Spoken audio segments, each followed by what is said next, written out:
So I'm here with Oroque. Oroque is the foreman, the maestro de obras. I want to talk just a little bit about a miracle that happened in Oroque's life and how the Lord saved him. ¿Puede contarnos su historia? La historia es así. Okay, here's the story. Vino una arquitecta a hacer el trabajo de ella y We're getting ready to put the roof on up here. había un operario aquí viendo la línea de la canoa. And so they were up here and they were just working on the gutters and all. Y él bajó donde estaba yo con la arquitecta. Okay, and so one of the guys came down, and where the architect was. Y me dijo, hay una torcedura en las vigas. And so they were seeing there was a little distortion going on in some of the bars up there. Y eso me preocupa mucho. And that was bothering him. So Y entonces cuando ya la arquitecta se fue, afterwards, when the architect left, yo subí inmediatamente. in Oroque, he climbed up there. Habían 3 personas conmigo. So there were 3 of them up there, including Oroque. Y yo llego y digo, esto está firme, habían hecho un andamio y esto está firme. And so he's saying, oh, it's firm, it's good. And he just kind of Oh, sí, sí está firme, me dice Hilbert. It feels good. Hilbert told him, no, it's good, it's firm. Está firme. Entonces, en lo que yo me agacho, lo que recuerdo es, yo me agacho a ver la línea que está torcida, allá arriba. And so what he remembers is he was looking at this thing and seeing that it was a bit crooked. Y solo oí un traqueo nada más. And just started tilting, I guess. La viga que sostenía el andamio se rajó So the thing they were standing on, it kind of let loose. y se fue todo y andamio y Oroque hacia abajo. Ellos quedaron colgando arriba. And Oroque fell off. It would be about a 3-story drop. And the 2 other guys, they were hanging on. Y después de ahí, la Cruz Roja vino y me llevó al hospital. And so after he hit the ground, he hit a building that we'll see in a little bit out here. He kind of clipped it on the way down.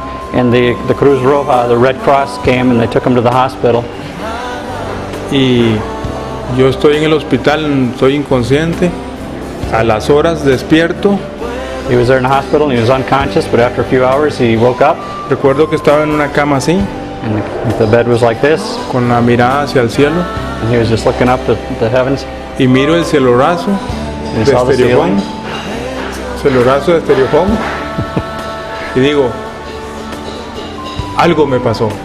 Something happened to me. No recordaba nada. But he couldn't remember anything that had happened. Estaba en cero mi mente.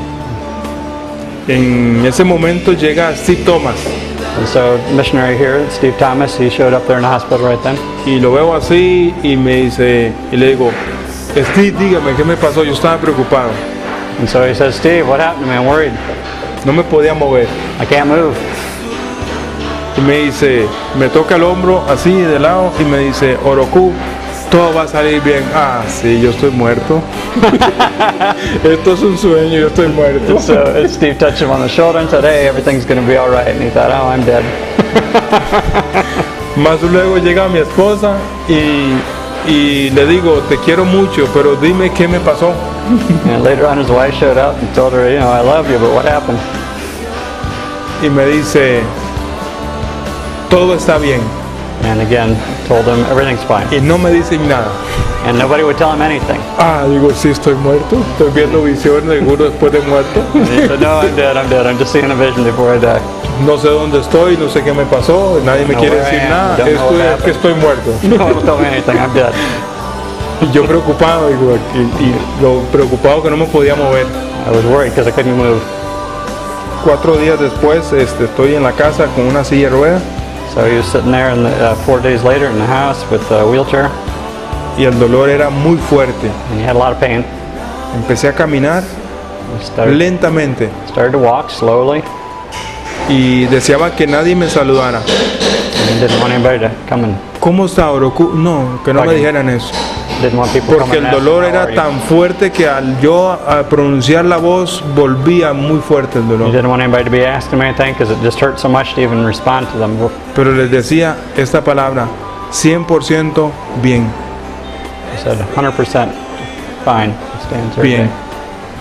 there. Y una semana después estaba dirigiendo construyendo la casa donde está Steve Thomas. And a week later, he was back here on the work site working on the house where the missionaries are living at this time, Steve Thomas. Y para finalizar la historia, Estoy trazando unas vigas reforzadas, vigas de construcción. Okay, and so here he is walking along the reinforced. Y en lo que yo me agacho, se me viene un coágulo de sangre en la mano y me bañó la mano en sangre. So when falling, that handful of blood. Y llamo a uno de los compañeros y le digo, venga, vea lo que me salió. And you said, some friends, hey, come over here and see what happened to me. En mi mente decía, estás reventado, vas a morir. And you was thinking, I'm gonna die. Pero me dijo uno de ellos, eso es un vacío capilar, eso no es nada. Nah, it's just a little surface wound, it's nothing. Pero la mano estaba bañada en sangre donde yo It was covered in blood. estornudé. Se fue Y como le hice una caso. semana después. Sí, Yeah. le hice caso. So this is about a week later. Esto es por fe, digo, no me pasa nada. Nothing happened to him by faith. Oraron por mí y hasta el día de hoy, 2 meses después estaba jugando soccer, fútbol. 2 months later, he was out playing soccer, football. Y Dios me guardó y me curó. The Lord Solamente watched over him, healed him. Solamente llegué donde la doctora y le dije, necesito medicamentos para el dolor, porque So no all aguanto el needed dolor. from the doctor was some pain medication because he was in a lot of pain. Te voy a incapacitar, me dice la doctora. They told him it's going to incapacitate you. No, le digo, necesito trabajar. And he said, no, I need to work. Y me hizo caso, no me incapacitó. And so didn't incapacitate him. Y aquí estoy con ustedes, contando el testimonio. And here he is with us telling us his story. Praise the Lord. Gracias. Randy, es una bendición. Gracias, Oroque. And so Oroque was up high there on this building when this happened, him and 2 other workers. And as he said, the 2 workers were left dangling, and Oroque fell 3 stories, and he hit one of these little work sheds over here on the side, and it sounded like a cannon when he bounced off of that and hit the ground. And he was dead. He had no life signs when they rushed over to them. And the men, they gathered around him and they began to pray for him. They were rebuking the spirit of death over him. And sort of behind the scenes, part of the story was one of the women of the church had a dream, and in the dream had seen somebody fall on the project. And so for that previous week she was praying and fasting. And as well then that morning when it happened, there were only 3 of them up there, Oroque and the 2 other workers. But one of them, when she looked up, she kept talking about how there's 2 men dangling and there was still another person up there. Although Oroque had fallen. And so in other words, she was accounting for 4 people that she was watching, and kept yelling about, hey, there's another person up there, another person up there. And so they said there was an angel up there that was watching over them. And so Oroque, having fallen to the ground, they prayed for him, rebuked the spirit of death. He was very sore, but there was no internal injuries, no internal bleeding, no broken bones, and within a week he was back on the site. And so he was a walking miracle, and it's just one of the stories they have to tell here at Project Abraham about the faithfulness of God.